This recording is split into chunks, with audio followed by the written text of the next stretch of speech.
ನಮಸ್ಕಾರ, ಈ ನ್ಯೂಸ್ ಟಿವಿಗೆ ಸ್ವಾಗತ. ನಾನು ಶ್ರಾವಣಿ. ಮೊದಲಿಗೆ ಹೆಡ್ಲೈನ್ಸ್. ಏಕಾದಶಿ ಪ್ರಯುಕ್ತ ಗಡಿದಂ ಶ್ರೀ ಲಕ್ಷ್ಮೀ ವೆಂಕಟರಮಣ ಸ್ವಾಮಿ ದೇವಾಲಯಕ್ಕೆ ಹರಿದು ಬಂದ ಭಕ್ತ ಸಾಗರ. ಸಾಲುಗಟ್ಟಿ ದೇವರ ದರ್ಶನ. 4237 ಯೂನಿಟ್ ರಕ್ತ ಸಂಗ್ರಹಿಸಿ ಇಂಡಿಯಾ ಬುಕ್ ಆಫ್ ರೆಕಾರ್ಡ್ ಸೇರಿದ ಕೆವಿ ಟ್ರಸ್ಟ್. ಶಿಬಿರಕ್ಕೆ ಸಹಕಾರ ನೀಡಿದ ಎಲ್ಲರಿಗೂ ನವೀನ್ ಕಿರಣ್ ರಿಂದ ಧನ್ಯವಾದ. ಮಾಲೂರಿನಲ್ಲಿ ನಡೆದಿರುವ 1,000 ಕೋಟಿ ಭೂ ಹಗರಣದ ತನಿಖೆಯನ್ನ ಸಿಬಿಐಗೆ ವಹಿಸುವಂತೆ ಸಾಮಾಜಿಕ ಕಾರ್ಯಕರ್ತ ರಾಜಣ್ಣ ಒತ್ತಾಯ.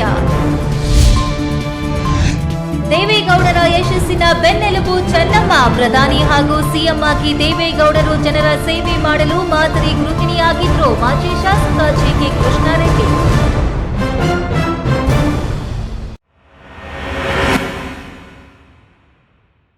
ವಾರ್ತೆಗಳ ವಿವರ. ಎರಡನೇ ತಿರುಮಲ ತಿರುಪತಿ ಎಂದೇ ಖ್ಯಾತಿ ಪಡೆದಿರುವ ಐತಿಹಾಸಿಕ ಬಾಗೇಪಲ್ಲಿ ತಾಲೂಕಿನ ದೇವರಗುಡಿಪಲ್ಲಿ ಶ್ರೀ ಲಕ್ಷ್ಮೀ ವೆಂಕಟರಮಣ ಸ್ವಾಮಿ ದೇವಾಲಯಕ್ಕೆ ಏಕಾದಶಿಯ ಶನಿವಾರದ ದಿನ ನೂರಾರು ಸಂಖ್ಯೆಯಲ್ಲಿ ಭಕ್ತರು ಆಗಮಿಸಿ ದೇವರ ದರ್ಶನ ಪಡೆದರು.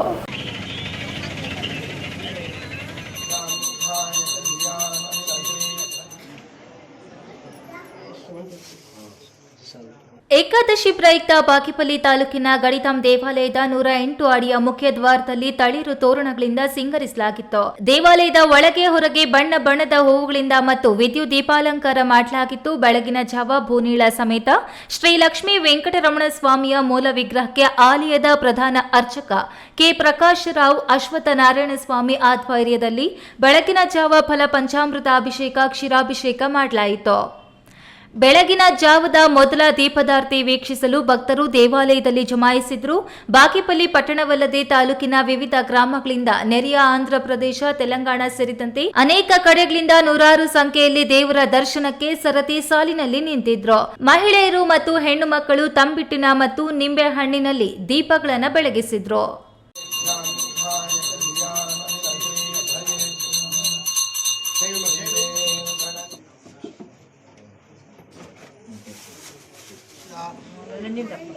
ಧರ್ಮಪತ್ನಿಸ್ಯ ಉಮಾದೇವಿ ರಾಮ್ಯ.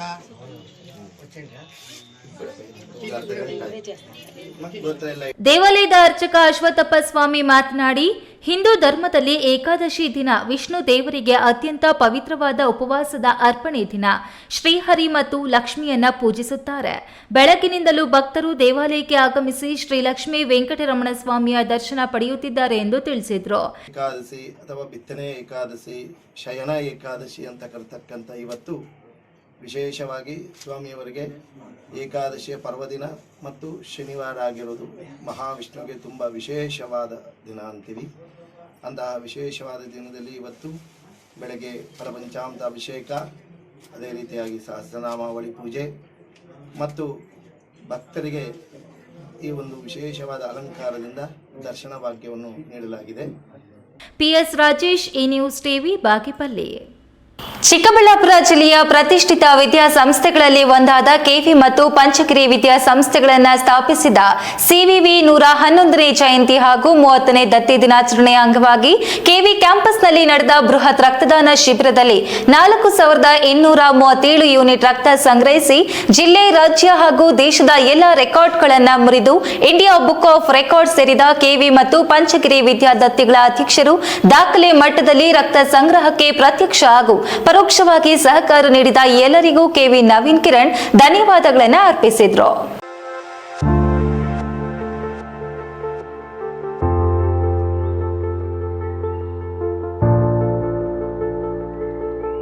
ಚಿಕ್ಕಬಳ್ಳಾಪುರ ನಗರದ ಪತ್ರಕರ್ತರ ಭವನದಲ್ಲಿ ಸುದ್ದಿಗೋಷ್ಠಿ ನಡೆಸಿದ ಕೆವಿ ಮತ್ತು ಪಂಚಗಿರಿ ದತ್ತಿಗಳ ಅಧ್ಯಕ್ಷ ಕೆವಿ ನವೀನ್ ಕಿರಣ್ ಮತ್ತು ಭಾರತೀಯ ರೆಡ್ ಕ್ರಾಸ್ ಚಿಕ್ಕಬಳ್ಳಾಪುರ ಶಾಖೆ ಚೇರ್ಪರ್ಸನ್ ಎಂ ಜೈರಾಮ್ ರವರು ಇದೇ ತಿಂಗಳ 23ರಂದು ನಡೆದ ದಾಖಲೆ ಪ್ರಮಾಣದ ರಕ್ತದಾನ ಶಿಬಿರಕ್ಕೆ ಪ್ರಶಂಸೆ ವ್ಯಕ್ತಪಡಿಸಿದರು.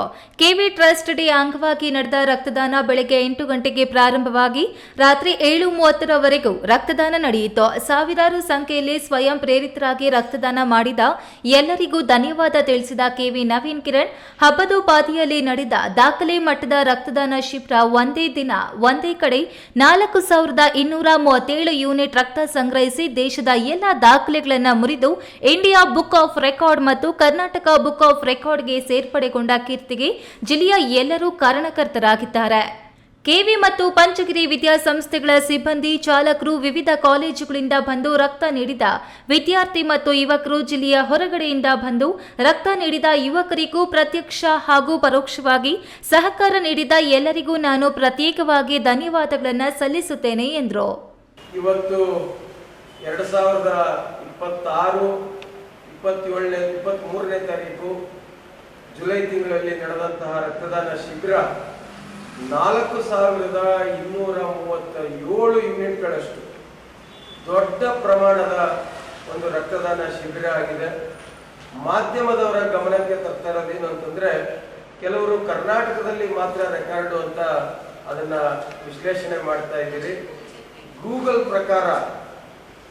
ಪ್ರಕಾರ ಅತ್ಯಂತ ಹೆಚ್ಚು ನಮ್ಮ ದೇಶದಲ್ಲಿ ನಡೆದಿರ್ತಕ್ಕಂಥ, ಇಡೀ ಭಾರತ ದೇಶದಲ್ಲಿ ನಡೆದಿರ್ತಕ್ಕಂತಹ ರಕ್ತದಾನ ಶಿಬಿರಗಳ ಪೈಕಿ 2024ರಲ್ಲಿ ರಾಜಸ್ಥಾನ್ನಲ್ಲಿ ನಡೆದಂಥದ್ದು, ಅದರ ಮಾಹಿತಿಯನ್ನು ಸಹ ಕೊಡ್ತಾ ಇದ್ದೀನಿ ನಾನು ನಿಮಗೆ. ಇಲ್ಲಿ ನಡೆದಂಥದ್ದು 2024 ಜುಲೈ 6ನೇ ತಾರೀಕು ನಡೆದಂಥದ್ದು 2962 ಯೂನಿಟ್ಗಳು. ಇಡೀ ದೇಶದಲ್ಲೇ ಗೂಗಲ್ ಪ್ರಕಾರ ನಾನು ಹೇಳ್ತಾ ಇರ್ತಕ್ಕಂಥದ್ದು, ಇಡೀ ದೇಶದಲ್ಲೇ ಅತ್ಯಂತ ಹೆಚ್ಚು ಒಂದು ದಿನ ಒಂದೇ ಜಾಗದಲ್ಲಿ ನಡೆದಿರ್ತಕ್ಕಂಥದ್ದು 12 ಗಂಟೆಗಳ ಅವಧಿಯಲ್ಲಿ ನಡೆದಿರ್ತಕ್ಕಂತಹದ್ರಲ್ಲಿ ದಾಖಲೆ ಆಗಿದೆ. ಇವತ್ತು ಒಬ್ಬ ವ್ಯಕ್ತಿ, ಒಂದು ಸಂಸ್ಥೆ ಏನನ್ನೂ ಸಹ ನಾವು ಮಾಡಲಿಕ್ಕೆ ಸಾಧ್ಯ ಆಗೋದಿಲ್ಲ. ಇವತ್ತು ನಮ್ಮ ಎರಡೂ ಶಿಕ್ಷಣ ಸಂಸ್ಥೆಗಳಲ್ಲಿ ಕಾರ್ಯನಿರ್ವಹಿಸ್ತಾ ಇರ್ತಕ್ಕಂತಹ ಸಿಬ್ಬಂದಿ ವರ್ಗ 500ಕ್ಕೂ ಹೆಚ್ಚು ಜನ ಕಳೆದ 1.5 ತಿಂಗಳಿನಿಂದ ಪ್ರತಿಯೊಬ್ಬ ದಾನಿಯನ್ನ ಸಂಪರ್ಕ ಮಾಡಿ ಅವರನ್ನ ಮನವೊಲಿಸಿ ಕರೆದುಕೊಂಡು ಬಂದು ರಕ್ತದಾನ ಮಾಡಿಸೋವರೆಗೂ ಸಹ ತುಂಬಾ ಶ್ರಮ ಹಾಕಿದ್ದಾರೆ. ಪ್ರತಿಯೊಂದು ಹಳ್ಳಿಗೆ ಭೇಟಿ ಕೊಟ್ಟಿದ್ದಾರೆ. ಪ್ರತಿಯೊಬ್ಬ ರಕ್ತದಾನಿಯನ್ನ ಸಂಪರ್ಕ ಮಾಡಿ ಅವರ ಮನೆಯ ಸ್ವಂತ ಕಾರ್ಯಕ್ರಮಕ್ಕೂ ಸಹ ಇಷ್ಟೊಂದು ಓಡಾಡ್ತಾರೋ ಇಲ್ವೋ ಗೊತ್ತಿಲ್ಲ. ಇದು ಒಂದು ರೀತಿ ರಕ್ತದಾನ ಶಿಬಿರ ಅನ್ನೋದೇನೆ ಒಂದು ಮನೆಯ ಕಾರ್ಯಕ್ರಮಕ್ಕಿಂತಲೂ ಹೆಚ್ಚಿನ ರೀತಿಯಲ್ಲಿ ಇವತ್ತು ನಮ್ಮ ಸಿಬ್ಬಂದಿ ವರ್ಗದವರು, ವಿಶೇಷ ಎಲ್ಲದಕ್ಕೂ ಮಿಗಿಲಾಗಿ ಚಿಕ್ಕಬಳ್ಳಾಪುರದ ಜನತೆ ಇವತ್ತು ಈ ಕೀರ್ತಿ ಘನತೆ ಏನಾದ್ರೂ ಸಿಗ್ತಾ ಇದೆ ಅಂತಂದ್ರೆ ಆ ಎಲ್ಲವೂ ಸಹ ಚಿಕ್ಕಬಳ್ಳಾಪುರದ ಜನತೆಗೆ ಸಲ್ಲಬೇಕಾಗ್ತದೆ. ದೇಶದ ಮಟ್ಟದಲ್ಲಿ ಚಿಕ್ಕಬಳ್ಳಾಪುರ ಜಿಲ್ಲೆಯ ಹೆಸರನ್ನ ಪ್ರಜ್ವಲಿಸುವಂತೆ ರಕ್ತದಾನ ಶಿಬಿರ ಮಾಡುವ ಮೂಲಕ ಕೀರ್ತಿಯನ್ನ ತಂದುಕೊಟ್ಟಿರುವ ಕೆವಿ ನವೀನ್ ಕಿರಣ್ ಅವರ ಸಿಬ್ಬಂದಿಯ ಶ್ರಮಕ್ಕೆ ಸಾರ್ಥಕತೆ ಸಿಕ್ಕಂತಾಗಿದೆ. ಸಂಗ್ರಹವಾಗಿರುವ 4237 ಯೂನಿಟ್ ರಕ್ತದಿಂದ ಒಬ್ಬರಿಗೆ 3 ಜನರ ಜೀವ ಉಳಿಸುವ ಅವಕಾಶ ಸಿಕ್ಕಿದೆ. ಆ ನಿಟ್ಟಿನಲ್ಲಿ ಮೊನ್ನೆ ಸಂಗ್ರಹವಾಗಿರುವ ರಕ್ತದಿಂದ ಸುಮಾರು 12,000 ಜನರಿಗೆ ಜೀವದಾನ ಮಾಡಿದಂತಾಗಿದೆ. ಅವರಿಗೆ ಎಷ್ಟು ಕೃತಜ್ಞತೆ ಸಲ್ಲಿಸಿದ್ರೂ ಸಾಲದು ಎಂದು ಚಿಕ್ಕಬಳ್ಳಾಪುರ ಭಾರತೀಯ ರೆಡ್ ಕ್ರಾಸ್ ಸಂಸ್ಥೆ ಚೇರ್ಮನ್ ಎಂ ಜಯರಾಮ್ ಅಭಿಪ್ರಾಯಪಟ್ಟರು. ಈ ಬಾರಿ ಶ್ರೀಯುತ ನವೀನ್ ಕಿರಣ್ ಮತ್ತು ಅವರ ಎಲ್ಲ ಶಿಕ್ಷಣ ಸಂಸ್ಥೆಗಳು, ಅವರ ಸಹೋದ್ಯೋಗಿಗಳು ಮತ್ತು ಎಲ್ಲ ಸಹಕಾರದಿಂದ ಇವತ್ತು 1% ನಾವು ಗುರಿ ಮುಟ್ಟಿದ್ದೀವಿ. ಜಿಲ್ಲೆಯ ಒಂದು ಐತಿಹಾಸಿಕ ದಾಖಲೆ. ಯಾವಾಗಲೂ 1% ರಕ್ತವನ್ನು ಕೂಡ ಸಂಗ್ರಹಿಸಕ್ಕಾಗಲ್ಲ. 14 ಲಕ್ಷ ಅಂದರೆ ನಮಗೆ 14,000 ಯೂನಿಟ್ ಕಲೆಕ್ಟ್ ಆಗಬೇಕು. ಈ ಬಾರಿ ಅದರ ಗುರಿಯನ್ನ ಮೊದಲನೇ ಬಾರಿಗೆ ಆ ಗುರಿ ತಲುಪಿದೆ. ಅದಕ್ಕೆ ಹೆಚ್ಚಿನ ಕಾರಣೀಭೂತರಾದಂಥ ನವೀನ್ ಕಿರಣ್ ಅವರು 4,300 ಯೂನಿಟ್ಗೂ ಹೆಚ್ಚು ದಾಟಿದೆ. 60 ಯೂನಿಟ್ ಈಗ ನೆಕ್ಸ್ಟ್ 8 ಗಂಟೆ ಆದ ನಂತರ ಕೂಡ ಬಂದಿದೆ. ಕೆಲವರು ಬಂದು ಕೊಟ್ಟಿದ್ದಾರೆ. ನಂಬರ್ ಕೌಂಟ್ ಆಗೋದು ಇನ್ನು ಹೆಚ್ಚಿನ ಸಂಖ್ಯೆಯಲ್ಲಿ ಕೂಡ ಸಂಗ್ರಹ ಆಗಿದೆ. 1,600ಕ್ಕೂ ಹೆಚ್ಚು ಜನರು ಉತ್ಸಾಹದಿಂದ ಇನ್ನೂ ಬಂದಿದ್ರು ಕೂಡ ಅವ್ರನ್ನ ತಗೊಳಕ್ ಸಾಧ್ಯ ಆಗದೆ ವಾಪಸ್ ಬಂದ್ರು. ಅವರು ಕೂಡ ಕೊಟ್ಟಿದ್ರೆ 6,000 ಜನ 6,000 ಯೂನಿಟ್ ಆಗ್ತಾ ಇದೆ. ಇದು ಬಹಳ ಮುಖ್ಯವಾದ ಕಾರಣಾಂತರಗಳಿಂದ ಕೆಲವರು ಶುಗರ್ ಇದೆ, ತೂಕ ಕಮ್ಮಿ ಇದೆ, ಹಿಮೋಗ್ಲೋಬಿನ್ ಕಮ್ಮಿ ಇದೆ ಅನ್ನೋ ಕಾರಣಕ್ಕೆ ಇದೆ. ಅನೇಕ ಭಾಗಗಳಿಂದ ಹೆಣ್ಣು ಮಕ್ಕಳು ಕೂಡ ಈ ಕಾರ್ಯಕ್ರಮಕ್ಕೆ ಹೆಚ್ಚಿನ ಪ್ರಮಾಣದಲ್ಲಿ ಹೆಣ್ಣು ಮಕ್ಕಳು ಕೂಡ ರಕ್ತವನ್ನ ದಾನ ಮಾಡಿದ್ದಾರೆ. ಈ ರಕ್ತ ಏನು ಅವರು ದಾನ ಮಾಡಿಕೊಟ್ಟಿರ್ತಕ್ಕಂಥ ನಮ್ಮ 12 ರಕ್ತ ನಿಧಿ ಕೇಂದ್ರದಲ್ಲಿ ಅಂದರೆ ಕನಿಷ್ಠ ಒಂದು 10,000 ಜನರ ಜೀವಕ್ಕೆ ರಕ್ಷಕರಾಗಿ ಜೀವ ರಕ್ಷಣೆ ಮಾಡ್ತಕ್ಕಂಥ ಒಂದು ಮಹತ್ತರವಾದಂಥ ಒಂದು ಕಾರ್ಯ ಆಗಿದೆ. ಇನ್ನು ದಾಖಲೆ ಪ್ರಮಾಣದಲ್ಲಿ ರಕ್ತ ಸಂಗ್ರಹಿಸಿಕೊಟ್ಟು ಸಾವಿರಾರು ಜನರಿಗೆ ಜೀವದಾತರಾದ ಕೆವಿ ನವೀನ್ ಕಿರಣ್ ರವರಿಗೆ ಪತ್ರಿಕಾ ಭವನದಲ್ಲಿ ಜಿಲ್ಲಾ ಕಾರ್ಯನಿರತ ಪತ್ರಕರ್ತರ ಸಂಘ ಭಾರತೀಯ ರೆಡ್ ಕ್ರಾಸ್ ಸಂಸ್ಥೆ ಸನ್ಮಾನಿಸಿ ಗೌರವಿಸಿದರು. ಈ ವೇಳೆ ಸುದ್ದಿಗೋಷ್ಠಿಯಲ್ಲಿ ನವೀನ್ ಕಿರಣ್ ರವರ ಆಪ್ತ ಉದ್ಯಮಿ ಬಿ ಮಹೇಶ್, ಅನು ಆನಂದ್, ಅಗಲಗುರ್ಕಿ ಚಂದ್ರಪ್ಪ, ಶ್ರೀನಿವಾಸ್, ರೆಡ್ ಕ್ರಾಸ್ ಸಂಸ್ಥೆ ರವಿಕುಮಾರ್ ಇತರರು ಹಾಜರಿದ್ದರು. ಕ್ಯಾಮರಾಮ್ಯಾನ್ ಅಖಿಲ್ ಜೊತೆ ಕೆಎಸ್ ನಾರಾಯಣಸ್ವಾಮಿ, ಈ ನ್ಯೂಸ್ ಟಿವಿ, ಚಿಕ್ಕಬಳ್ಳಾಪುರ. ಮಾಲೂರು ಮತ್ತು ಕೋಲಾರ ತಾಲೂಕುಗಳ ವ್ಯಾಪ್ತಿಯಲ್ಲಿ ನಡೆದಿರುವ 1,000 ಕೋಟಿ ಭೂ ಹಗರಣದ ಪ್ರಕರಣವನ್ನು ಸ್ವತಂತ್ರ ಸಂಸ್ಥೆಗೆ ಸಿಬಿಐಗೆ ವಹಿಸಲು ರಾಜ್ಯ ಸರ್ಕಾರವನ್ನು ಸಾಮಾಜಿಕ ಕಾರ್ಯಕರ್ತ ಕೆಸಿ ರಾಜಣ್ಣ ಒತ್ತಾಯಿಸಿದರು. ಮಾಲೂರು ಮತ್ತು ಕೋಲಾರ ಈ ಎರಡೂ ಕಡೆ 1,000 ಕೋಟಿಗೂ ಮೇಲ್ಪಟ್ಟಂತ ದೊಡ್ಡ ಹಗರಣ ಆಗಿದೆ. ಕೋಲಾರ ನಗರದ ಪತ್ರಕರ್ತರ ಭವನದಲ್ಲಿ ನಡೆದ ಸುದ್ದಿಗೋಷ್ಠಿಯಲ್ಲಿ ಸಾಮಾಜಿಕ ಕಾರ್ಯಕರ್ತ ಕೆಸಿ ರಾಜಣ್ಣ ಮಾತನಾಡಿ, ಸರ್ಕಾರದ ಬೊಕ್ಕಸಕ್ಕೆ 768 ಕೋಟಿ ರು ನಷ್ಟ ಉಂಟು ಮಾಡಿರುವ ಬಹುಕೋಟಿ ಭೂ ಹಗರಣದಲ್ಲಿ ಜಿಲ್ಲೆಯ 2 ಡಿಸಿ, ಡಿಡಿಎಲ್ಆರ್ ಆದ ಭಾಗ್ಯಮ್ಮ, ಗೋಪಾಲಿಯ, ಮಾಲೂರು ತಹಶೀಲ್ದಾರ್, ಎಟಿಎಲ್ಆರ್ ಕೋಲಾರ ತಹಶೀಲ್ದಾರ್, ಕಂದಾಯ ಭೂಮಾಪನ ಇಲಾಖೆಯ ಅಭಿಲೇಖನಾಲಯ ಸಿಬ್ಬಂದಿ, ಖಾಸಗಿ ಸರ್ವೇಯರ್ಗಳು ಮತ್ತು ಪ್ರಕರಣದ ರೂವಾರಿ ಸರ್ವೆ ಸೂಪರ್ವೈಸರ್ ಸುರೇಶ್ ಬಾಬು ವಿರುದ್ಧ ಸಿಬಿಐಗೆ ಹಾಗೂ ಲೋಕಾಯುಕ್ತ ಸಂಸ್ಥೆಗೆ ಬಹುಕೋಟಿ ಹಗರಣದ ಪ್ರಕರಣವನ್ನು ನೀಡಲು ರಾಜ್ಯ ಸರ್ಕಾರ ಮುಂದಾಗಬೇಕು ಎಂದರು. ಈ ಹಗರಣದಲ್ಲಿ ಮೇಲ್ನೋಟಕ್ಕೆ ಜಿಲ್ಲಾಧಿಕಾರಿಗಳು, ತಹಶೀಲ್ದಾರ್ಗಳು, ಡಿಡಿಎಲ್ಆರ್ಗಳು, ಎಡಿಎಲ್ಆರ್ಗಳು, ಆಮೇಲೆ ಅಭಿಲೇಖನ ಸಿಬ್ಬಂದಿ, ಗ್ರಾಮ ಸಹಾಯಕರು, ಭೂಮಾಪಕರು, ಸರ್ವೇಯರ್ಗಳು, ಸರ್ವೆ ಸೂಪರ್ವೈಸರ್ಗಳು ಮತ್ತು ಮೀಡಿಯೇಟರ್ಸ್ ಇಷ್ಟೋ ಜನ ಇದರ ಪಾಲಿದೆ ಮತ್ತು ಇದೆಲ್ಲರೂ ಕೂಡ ಇದರಲ್ಲಿ ಭಾಗಿಸಿ ಕನಿಷ್ಠ ಈ ಹಗರಣದಲ್ಲಿ 100-150 ಜನಕ್ಕೂ ಹೆಚ್ಚು ಜನ ಇದರಲ್ಲಿ ಅಪರಾಧಿಕ ಒಳಸಂಚಿನಲ್ಲಿ ಪಾಲ್ಗೊಂಡಿದೆ. ಅದಕ್ಕಾಗಿ ಮಾನ್ಯ ಆನರಬಲ್ ಲೋಕಾಯುಕ್ತ ಸಾಹೇಬರು ಇದನ್ನ ಫೈನಲ್ ಮಾಡೋದಕ್ಕಾಗಿ 21/8/26ನೇ ತಾರೀಕು ಮಧ್ಯಾಹ್ನ 3:30 ಗಂಟೆಗೆ ಅಪರ ಮುಖ್ಯ ಕಾರ್ಯದರ್ಶಿಗಳು ಕಂದಾಯ ಇಲಾಖೆ ಬೆಂಗಳೂರಿನ ವಿಚಾರಣೆಗೆ ಮತ್ತು ಜಿಲ್ಲಾಧಿಕಾರಿಗಳಿಗೆ ಕೋಲಾರ ಮತ್ತು ಮಾಲೂರು ತಾಲೂಕು ಕಂದಾಯ ಭೂಮಾಪನ ಇಲಾಖೆಯ ಅಸಲಿ ಕಡತಗಳನ್ನು ಅಕ್ರಮವಾಗಿ ಕಳವು ಮಾಡಿಕೊಂಡು ಖಾಸಗಿ ಮನೆ, ಫಾರ್ಮ್ ಹೌಸ್ಗಳಲ್ಲಿ ಅನಧಿಕೃತವಾಗಿ ತಹಶೀಲ್ದಾರ್ ಹಾಗೂ ಭೂಮಾಪನ ಇಲಾಖೆಯ ಅಧಿಕಾರಿಗಳ ಸೀಲ್ ಬಳಕೆ ಮಾಡಿಕೊಂಡು 128 ಕಡತಗಳನ್ನು ಸೃಷ್ಟಿಸಿ ಹಳೆ ಕಂದಾಯ ಮತ್ತು ಭೂಮಾಪನ ಅಧಿಕಾರಿಗಳ ನಕಲು ಸಹಿ ಮಾಡಿ 2019ರಿಂದ ಹಿಡಿದು 2025ರವರೆಗೂ ಸೃಷ್ಟಿಸಿ ಕಡತಗಳಲ್ಲಿ ನಕಲಿ ಫಲಾನುಭವಿಗಳ ಹೆಸರಿಗೆ ಕಂದಾಯ ದಾಖಲೆ ಸೃಷ್ಟಿಸಿ ಸರ್ಕಾರಕ್ಕೆ ಬಹುಕೋಟಿ ರುಗಳನ್ನು ನಷ್ಟವನ್ನ ಮಾಡಲಾಗಿದೆ ಎಂದು ಆರೋಪಿಸಿದರು. ಮಾಲೂರು ತಾಲೂಕಿನ ಲಕ್ಕೂರು ಮತ್ತು ಸುಗೊಂಡಹಳ್ಳಿ ಗ್ರಾಮಗಳಲ್ಲಿ ಬಹುತೇಕ ಹೆಚ್ಚು ಕಡತಗಳನ್ನು ಸೃಷ್ಟಿಸಿ ಬೆಂಗಳೂರು ಮೂಲದ ರಿಯಲ್ ಎಸ್ಟೇಟ್ ಭೂ ಮಾಫಿಯಾ ಏಜೆಂಟ್ಗಳಿಂದ ಕೋಟ್ಯಾಂತರ ರು ಹಣ ಪಡೆದು ಹಗಲು ದರೋಡೆಯಾಗಿದೆ ಎಂದು ಗಂಭೀರ ಆರೋಪ ಮಾಡಿದರು. ಸುದ್ದಿಗೋಷ್ಠಿಯಲ್ಲಿ ಸಾಮಾಜಿಕ ಹೋರಾಟಗಾರ ಚಂಚಿಮಲೆ ಮುನೇಶ್ ಎನ್ ದೀಕ್ಷಿತ್ ಹಾಜರಿದ್ದರು. ಸತೀಶ್, ಈ ನ್ಯೂಸ್ ಟಿವಿ, ಕೋಲಾರ. ಇದೀಗ ವಿರಾಮದ ನಂತರ ಈ ನ್ಯೂಸ್ ಟಿವಿ ಮುಂದುವರಿಯುತ್ತದೆ. ಖ್ಯಾತ ಶಸ್ತ್ರಚಿಕಿತ್ಸಾ ತಜ್ಞ ಡಾಕ್ಟರ್ ಪ್ರಶಾಂತ್ ಮೂರ್ತಿ ಸಾರಥ್ಯದಲ್ಲಿ ಆರಂಭಗೊಂಡಿದೆ ಅತ್ಯಾಧುನಿಕ ಸೌಲಭ್ಯಗಳನ್ನು ಒಳಗೊಂಡ ದಿನದ 24 ಗಂಟೆಗಳ ಕಾಲ ಕಾರ್ಯನಿರ್ವಹಿಸುತ್ತಿರುವ ಅಭಯ ಆಸ್ಪತ್ರೆಯಲ್ಲಿ ಎಲ್ಲಾ ರೀತಿಯ ಚಿಕಿತ್ಸೆಗಳು ಲಭ್ಯ. ಗುಣಮಟ್ಟದ ಆರೋಗ್ಯ ಸೇವೆಯನ್ನು ಕೈಗೆಟುಕುವ ದರದಲ್ಲಿ ಒದಗಿಸುವುದು ನಮ್ಮ ಧ್ಯೇಯ. ಚಿಕ್ಕಬಳ್ಳಾಪುರ ಜಿಲ್ಲೆಯಲ್ಲಿ ಆರಂಭಗೊಂಡಿರುವ ಈ ಆಸ್ಪತ್ರೆಯಲ್ಲಿ ಈ ಕೆಳಕಂಡ ಚಿಕಿತ್ಸೆಗಳು ಲಭ್ಯ: ತುರ್ತು ಸೇವೆ, ಜನರಲ್ ಮೆಡಿಸಿನ್, ಜನರಲ್ ಸರ್ಜರಿ, ಮಕ್ಕಳ ತಜ್ಞ ವೈದ್ಯರ ಸೇವೆ, ಎಂಡೋಸ್ಕೋಪಿ, ಮೂಳೆ ರೋಗ ತಜ್ಞರ ಸೇವೆ, ಸ್ತ್ರೀರೋಗ ತಜ್ಞರ ಸೇವೆ, gastro enterology, CT scanning, ultrasound ಹಾಗೂ ಪ್ರಯೋಗಾಲಯ ಸೇವೆಗಳು ಲಭ್ಯವಿದೆ.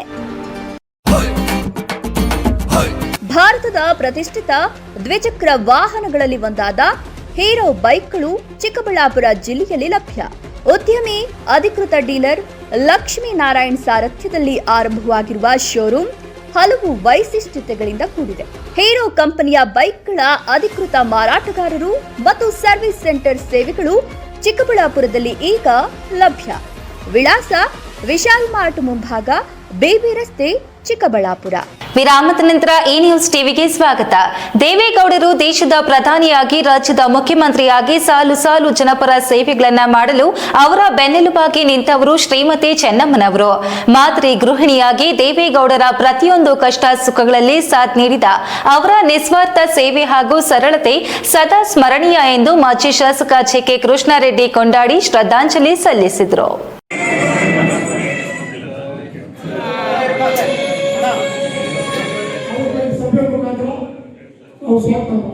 ಜುಲೈ 18ರಂದು ಭಾರತದ ಮಾಜಿ ಪ್ರಧಾನಮಂತ್ರಿ ಎಚ್.ಡಿ. ದೇವೇಗೌಡ ಅವರ ಧರ್ಮಪತ್ನಿ ಶ್ರೀಮತಿ ಚೆನ್ನಮ್ಮ ದೇವೇಗೌಡ ಅವರು ನಿಧನರಾದ ಹಿನ್ನೆಲೆಯಲ್ಲಿ ಚಿಂತಾಮಣಿ ನಗರದ ಹೊರವಲಯದಲ್ಲಿರುವ ಜೆಕೆ ಭವನದಲ್ಲಿ ಶ್ರದ್ಧಾಂಜಲಿ ಸಭೆಯನ್ನು ಆಯೋಜಿಸಲಾಗಿತ್ತು. ಕಾರ್ಯಕ್ರಮದಲ್ಲಿ ಭಾಗವಹಿಸಿದ್ದ ಜೆಕೆ ಕೃಷ್ಣಾರೆಡ್ಡಿ ಅವರು ಹಾಗೂ ನೂರಾರು ಜೆಡಿಎಸ್ ಮುಖಂಡರು, ಕಾರ್ಯಕರ್ತರು ಶ್ರೀಮತಿ ಚೆನ್ನಮ್ಮ ದೇವೇಗೌಡ ಅವರ ಭಾವಚಿತ್ರಕ್ಕೆ ವಿಶೇಷ ಪೂಜೆ ಸಲ್ಲಿಸಿ ಪುಷ್ಪಾರ್ಚನೆ ಮಾಡುವ ಮೂಲಕ ತಮ್ಮ ಆಳವಾದ ಸಂತಾಪ ಹಾಗೂ ಭಾವಪೂರ್ಣ ನಮನಗಳನ್ನು ಸಲ್ಲಿಸಿದರು. ಮೃತರ ಆತ್ಮಕ್ಕೆ ಶಾಂತಿ ಸಿಗಲಿ ಹಾಗೂ ಅವರ ಅಗಲಿಕೆಯ ದುಃಖವನ್ನ ಭರಿಸುವ ಶಕ್ತಿಯನ್ನ ದೇವೇಗೌಡರ ಕುಟುಂಬಕ್ಕೆ ಭಗವಂತ ನೀಡಲಿ ಎಂದು ಕೋರಿ ಕೆಲಕಾಲ ಮೌನಾಚರಣೆ ಮಾಡಲಾಯಿತು. ಶ್ರದ್ಧಾಂಜಲಿ ಸಭೆಯನ್ನು ಉದ್ದೇಶಿಸಿ ಮಾತನಾಡಿದ ಮಾಜಿ ಶಾಸಕ ಜಿಕೆ ಕೃಷ್ಣಾರೆಡ್ಡಿ ಅವರು ಚೆನ್ನಮ್ಮ ದೇವೇಗೌಡರ ಸುದೀರ್ಘ ಸಾರ್ವಜನಿಕ ಮತ್ತು ಪರೋಕ್ಷ ರಾಜಕೀಯ ಜೀವನದ ಕೊಡುಗೆಗಳನ್ನು ಕೊಂಡಾಡಿದರು. ಎಚ್.ಡಿ. ದೇವೇಗೌಡರು ದೇಶದ ಪ್ರಧಾನಿಯಾಗಿ, ರಾಜ್ಯದ ಮುಖ್ಯಮಂತ್ರಿಯಾಗಿ ಸಾಲು ಸಾಲು ಜನಪರ ಸೇವೆಗಳನ್ನು ಮಾಡಲು ಅವರ ಬೆನ್ನೆಲುಬಾಗಿ ನಿಂತವರು ಶ್ರೀಮತಿ ಚೆನ್ನಮ್ಮನವರು. ಮಾದರಿ ಗೃಹಿಣಿಯಾಗಿ ದೇವೇಗೌಡರ ಪ್ರತಿಯೊಂದು ಕಷ್ಟ ಸುಖಗಳಲ್ಲಿ ಸಾಥ್ ನೀಡಿದ ಅವರ ನಿಸ್ವಾರ್ಥ ಸೇವೆ ಹಾಗೂ ಸರಳತೆ ಸದಾ ಸ್ಮರಣೀಯವೆಂದರು. ಬಿ ದೇವಪ್ಪ, ಈ ನ್ಯೂಸ್ ಟಿವಿ, ಚಿಂತಾಮಣಿ. ಕಾಂಗ್ರೆಸ್ ಪಕ್ಷದ ನೂತನ ಜಿಲ್ಲಾಧ್ಯಕ್ಷರ ಆಯ್ಕೆ ಪ್ರಕ್ರಿಯೆ ಆರಂಭಗೊಂಡಿದ್ದು, ಪಕ್ಷದ ಯುವಕರು, ಮಹಿಳೆಯರು, ಹಿರಿಯ ಮುಖಂಡರು, ಜನಪ್ರತಿನಿಧಿಗಳು ಹಾಗೂ ವಿವಿಧ ಘಟಕಗಳ ಪದಾಧಿಕಾರಿಗಳೊಂದಿಗೆ ಸಮಾಲೋಚನೆ ನಡೆಸಿ ವರದಿ ಸಿದ್ಧಪಡಿಸಿ ಕಾಂಗ್ರೆಸ್ ಹೈಕಮಾಂಡ್ಗೆ ಸಲ್ಲಿಸಲಾಗುವುದು ಎಂದು ಗುಜರಾತ್ ಮಾಜಿ ಮೇಯರ್ ಎಐಸಿಸಿ ಕಾರ್ಯದರ್ಶಿ ಪಾಲಕ್ ವರ್ಮಾ ತಿಳಿಸಿದರು.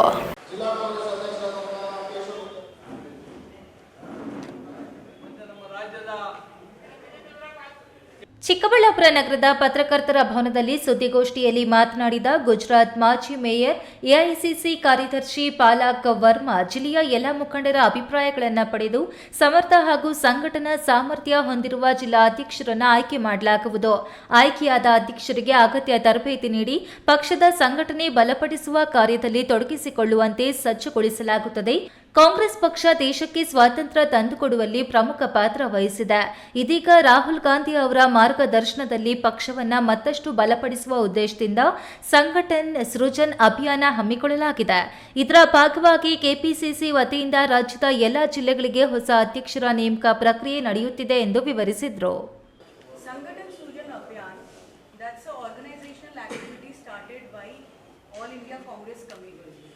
After the plenary session which happened last year in Ahmedabad, the decision was taken combinedly under the leadership of Khadge ji, Rahul Gandhi ji, by CWC committee members. A resolution was passed that in upcoming times we will appoint our district president through Sangathan Srujan Abhiyan. ಮಾಜಿ ಸಭಾಪತಿ VR Sudarshan ಮಾತನಾಡಿ, neat ಪರೀಕ್ಷೆಯಲ್ಲಿ ಪ್ರಶ್ನೆ ಪತ್ರಿಕೆ leak ಮಾಡಿದ ಆರೋಪ ಹೊತ್ತಿದ್ದ ಕೇಂದ್ರ ಸಚಿವರು ಧರ್ಮೇಂದ್ರ ಪ್ರಧಾನ್ ಕೊನೆಗೂ ರಾಜೀನಾಮೆ ಸಲ್ಲಿಸಿದ್ದು, ಈ ರಾಜೀನಾಮೆಯನ್ನ ಅಂಗೀಕರಿಸಬೇಕು. ಅಷ್ಟಾದ್ರೆ ಸಾಲದು, ಈ ಹೊಣೆಯನ್ನ ಪ್ರಧಾನಿ ನರೇಂದ್ರ ಮೋದಿ ಅವರು ಹೊರಬೇಕು. ಅವರು ದೇಶದ ಜನರ ಮುಂದೆ ಕ್ಷಮೆ ಕೇಳಬೇಕು. ಅಲ್ಲಿವರೆಗೂ ಹೋರಾಟ ನಿಲ್ಲದು ಎಂದು ಹೇಳಿದ ಅವರು, ಎಸ್ಐಆರ್ ಸಮಗ್ರ ಹಾಗೂ ಪರಿಣಾಮಕಾರಿಯಾಗಿ ನಡೆಯಬೇಕು ಎಂದರು.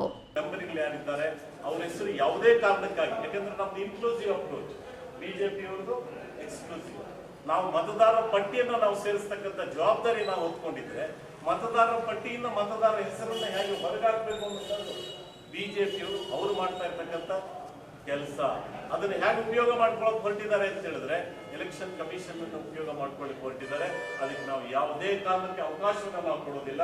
ಪ್ರತಿಯೊಂದು ಸಂದರ್ಭದಲ್ಲೂ ಕೂಡ ಎಚ್ಚರಿಕೆಯಿಂದ ಪ್ರತಿಯೊಬ್ಬ ಕಾಂಗ್ರೆಸ್ಸಿಗರು ಕೂಡ ಅತ್ಯಂತ ಎಚ್ಚರಿಕೆ ಮತ್ತು ಜವಾಬ್ದಾರಿಯಿಂದ ನಮ್ಮ ಕೆಲಸವನ್ನು ನಾವು ನಿರ್ವಹಿಸ್ತಾ ಇದ್ದೇವೆ. ಸುದ್ದಿಗೋಷ್ಠಿಯಲ್ಲಿ ಬೀಜ ನಿಗಮ ಅಧ್ಯಕ್ಷ ನಂದಿ ಆಂಜನಪ್ಪ, ಗ್ಯಾರಂಟಿಗಳ ಅಧ್ಯಕ್ಷ ಯಲವಳ್ಳಿ ರಮೇಶ್, ಡಾಕ್ಟರ್ ಎಚ್ಎನ್ ಪ್ರಾಧಿಕಾರದ ಅಧ್ಯಕ್ಷ ಮಾಜಿ ಸಚಿವ ಎನ್ಎಚ್ ಶಿವಶಂಕರ್ ರೆಡ್ಡಿ, ನಗರಾಭಿವೃದ್ಧಿ ಪ್ರಾಧಿಕಾರದ ಅಧ್ಯಕ್ಷ ಕೇಶವರೆಡ್ಡಿ, ಬ್ಲಾಕ್ ಕಾಂಗ್ರೆಸ್ ಅಧ್ಯಕ್ಷರಾದ ನಾಗಭೂಷಣ್, ಶಿಡ್ಲಘಟ್ಟ ಅಧ್ಯಕ್ಷೆ ಸಹನಾ ರಾಜೀವ್ ಗೌಡ, ಗಂಗರೆ ಕಾಲುವೆ ನಾರಾಯಣಸ್ವಾಮಿ, ಎಐಸಿಸಿ ಸದಸ್ಯರು, ಲೋಕಸಭಾ ಅಭ್ಯರ್ಥಿ ರಕ್ಷಾ ರಾಮಯ್ಯ ಇತರರು ಹಾಜರಿದ್ದರು. ಕ್ಯಾಮರಾಮನ್ ಅಖಿಲ್ ಜೊತೆ ಕೆಎಸ್ ನಾರಾಯಣಸ್ವಾಮಿ, ಈ ನ್ಯೂಸ್ ಟಿವಿ, ಚಿಕ್ಕಬಳ್ಳಾಪುರ.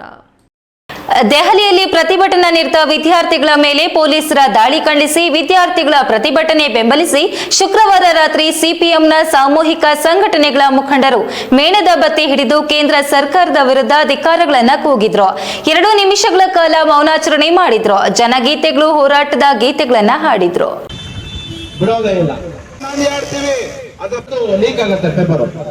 ವಿದ್ಯಾರ್ಥಿಗಳ ಮೇಲೆ ಲಾಠಿ ಪ್ರಹಾರ ಖಂಡಿಸಿ ಸಿಪಿಎಂನ ಸಾಮೂಹಿಕ ಸಂಘಟನೆಗಳಿಂದ ಬಾಗೇಪಲ್ಲಿಯಲ್ಲಿ ಪ್ರತಿರೋಧ ಪ್ರತಿಭಟನೆ ಹಮ್ಮಿಕೊಳ್ಳಲಾಗಿತ್ತು. ಈ ವೇಳೆ ಕರ್ನಾಟಕ ಪ್ರಾಂತ ರೈತ ಸಂಘದ ರಾಜ್ಯ ಉಪಾಧ್ಯಕ್ಷ ಚನ್ನರಾಯಪ್ಪ ಮಾತನಾಡಿ, ದೆಹಲಿಯಲ್ಲಿ ಶಾಂತಿಯುತವಾಗಿ ವಿದ್ಯಾರ್ಥಿಗಳು ಹೋರಾಟಗಾರರು ಪ್ರತಿಭಟನೆ ಮಾಡಿದ್ದಾರೆ. ಕೇಂದ್ರ ಸರ್ಕಾರ ಸಮಸ್ಯೆಗಳನ್ನು ಬಗೆಹರಿಸುವ ಬದಲಿಗೆ ಪೊಲೀಸರನ್ನ ಬಿಟ್ಟು ವಿದ್ಯಾರ್ಥಿಗಳ ಮೇಲೆ ಲಾಠಿ ಪ್ರಹಾರ ಮಾಡಿಸಿರುವುದು ಖಂಡನೀಯ ಆಗಿದೆ. ಇದರಿಂದ ದೇಶದ ಜನರು ವಿದ್ಯಾರ್ಥಿಗಳು ಎಚ್ಚೆತ್ತುಕೊಳ್ಳಬೇಕು ಎಂದು ತಿಳಿಸಿದರು.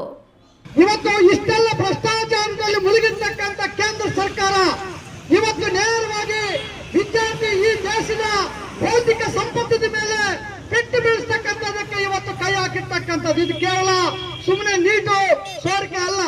ಏನಂತ ಹೇಳಿದ್ರೆ ಇಡೀ ಭಾರತ ದೇಶದಲ್ಲಿರ್ತಕ್ಕಂಥ ಬಡ ಕುಟುಂಬಗಳು, ರೈತರು, ದಲಿತರು, ಸಣ್ಣ ಸಣ್ಣ ವ್ಯಾಪಾರಸ್ಥರೆಲ್ಲರೂ ಕೂಡ ನನ್ನ ಮಕ್ಕಳೆಲ್ಲ ಕೂಡ ಡಾಕ್ಟರ್ ಆಗ್ಬೇಕು ಅಂತ ಬಯಸಿರ್ತಾರೆ. ಆ ವಿದ್ಯಾರ್ಥಿಗಳು ಬೇರೆ ಬೇರೆ ಕಾಲೇಜುಗಳಲ್ಲಿ ಸಾವಿರಗಟ್ಟಲೆ ಲಕ್ಷಗಟ್ಟಲೆ ಹಣವನ್ನ ಖರ್ಚು ಮಾಡಿ ಕೂಲಿ ನಾಲಿ ಮಾಡಿ ಸಾಕಿತ್ತು ಓದಿಸಿರ್ತಕ್ಕಂಥ ವಿದ್ಯಾರ್ಥಿಗಳ ನೀಟೆಲ್ಲ ಬರೆದ ಮೇಲೆ ಇನ್ನೇನು ರಿಸಲ್ಟ್ ಬಂದ್ಬಿಡ್ತು, ನಾವೇನೋ ಡಾಕ್ಟರ್ ಆಗ್ತೇವೆ ಕನಸು ಕಂಡಂತ ಸಂದರ್ಭದಲ್ಲಿ ನೀಟ್ ಪತ್ರಿಕೆ ಸೋರಿಕೆ ಆಗಿದೆ ಅಂತ ಹೇಳಿ ನೀವು ಅನೌನ್ಸ್ ಮಾಡ್ತೀರಲ್ಲ. ಡಿವೈಎಫ್ಐ ಜಿಲ್ಲಾ ಕಾರ್ಯದರ್ಶಿ ವೈಎನ್ ಹರೀಶ್, ಸುರೇಶ್ ಮದಕರಿ, ಗಣೇಶ್, ದಸಂಸ ಮುಖಂಡರಾದ ಕೆ ಮುನಿಯಪ್ಪ, ಅಶ್ವಥಪ್ಪ, ಸಿಐಟಿಯು ತಾಲೂಕು ಕಾರ್ಯದರ್ಶಿ ಜಿ ಮುಸ್ತಾಫಾ, ಪ್ರಾಂತ ರೈತ ಸಂಘದ ತಾಲೂಕು ಕಾರ್ಯದರ್ಶಿ ಡಿಟಿ ಮುನಿಸ್ವಾಮಿ, ಮುಖಂಡರಾದ ಬಿಎಚ್ ರಫೀಕ್, ರಾಮಂಜಿ, ಆಸಿಫ್ ಮತ್ತಿತರರು ಹಾಜರಿದ್ದರು. PS Rajesh, A news TV, Bagepalli. ಸಾಮಾನ್ಯ ಜನ, ಅನಕ್ಷರಸ್ಥರು, ಹಳ್ಳಿಗಾಡಿನ ಜನ ವರ್ಷಾನುಗಟ್ಟಲೆ ತಾಲೂಕು ಕಚೇರಿ, ಕಂದಾಯ ಇಲಾಖೆಗಳ ಕಡೆ ಅಲೆದಾಡುವುದು ತಪ್ಪಬೇಕು. ನಮಗಾಗಿ ಕೆಲಸ ಮಾಡಲು ನೇಮಕಗೊಂಡ ಅಧಿಕಾರಿಗಳು ಜನ ಸ್ನೇಹಿಗಳಾಗಬೇಕು. ಅಧಿಕಾರಿಗಳನ್ನ ಸಾಮಾನ್ಯ ಜನ ಮಾತನಾಡಿಸಲು ಭಯ ಪಡುವಂತಿರಬಾರದು. ಆ ರೀತಿಯ ಅಧಿಕಾರ ನೀಡಬೇಕು ಎಂಬುದು ನನ್ನ ಇಚ್ಛೆ ಎಂದು ಭಗತ್ ಸಿಂಗ್ ಚಾರಿಟಬಲ್ ಟ್ರಸ್ಟ್ ಅಧ್ಯಕ್ಷ ಸಂದೀಪ್ ರೆಡ್ಡಿ ತಿಳಿಸಿದ್ದಾರೆ.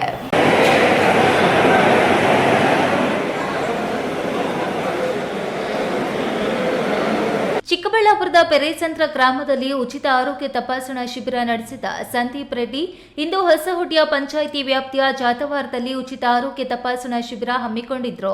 ಆರೋಗ್ಯ ಮತ್ತು ಶಿಕ್ಷಣ ಕ್ಷೇತ್ರಗಳ ಅಭಿವೃದ್ಧಿಯಾದರೆ ಜನ ಹೇಗೂ ಜೀವನ ನಡೆಸಿಕೊಳ್ಳುತ್ತಾರೆ ಎಂಬ ನಂಬಿಕೆ ಆಧಾರದಲ್ಲಿ ಸಮಾಜ ಸೇವೆ ಪ್ರಾರಂಭಿಸಿರುವ ಸಂದೀಪ್ ರೆಡ್ಡಿ ಇಂದು ಜಾತವಾರದಲ್ಲಿ ನಡೆದ ಆರೋಗ್ಯ ಶಿಬಿರಕ್ಕೆ ಹಾಜರಾಗಿ ಅಲ್ಲಿಗೆ ಆಗಮಿಸಿದ್ದ ಹೊಸಹುಡ್ಯ, ಜಾತವಾರ ಹಾಗೂ ಗಿಡ್ನಹಳ್ಳಿ ಸುತ್ತಮುತ್ತಲ ಗ್ರಾಮಗಳ ಜನರ ಆರೋಗ್ಯ ವಿಚಾರಿಸಿ ಅವಶ್ಯಕತೆ ಇರುವ ವೃದ್ಧರಿಗೆ ಊರುಗೋಲು, ಕಣ್ಣು ಮಂಚಾಗಿರುವ ಹಿರಿಯರಿಗೆ ಉಚಿತವಾಗಿ ಕನ್ನಡಕ ವಿತರಿಸಿ ನೆಮ್ಮದಿಯಾಗಿರಿ ಎಂದು ಹಾರೈಸಿದರು.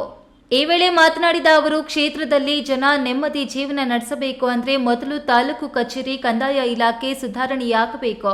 ತಮಗಿರುವ ತುಂಡು ಭೂಮಿ ರಕ್ಷಿಸಿಕೊಳ್ಳಲು ಖಾತೆ, ಸಾಗುವಳಿ ಚೀಟಿ, ಪಹಣಿ ಪಟ್ಟಾಗಳ ದಾಖಲೆಗಾಗಿ ಜನ ವರ್ಷಾನುಗಟ್ಟಲೆ ಅಲೆಯೋದು ತಪ್ಪಬೇಕು. ಸಾಮಾನ್ಯ ಜನ ಅಧಿಕಾರಿಗಳನ್ನ ಸುಲಭವಾಗಿ ಮಾತನಾಡಿಸಿ ಸಮಸ್ಯೆ ಪರಿಹಾರ ಮಾಡಿಕೊಳ್ಳುವಂತಿರಬೇಕು ಎಂದರು.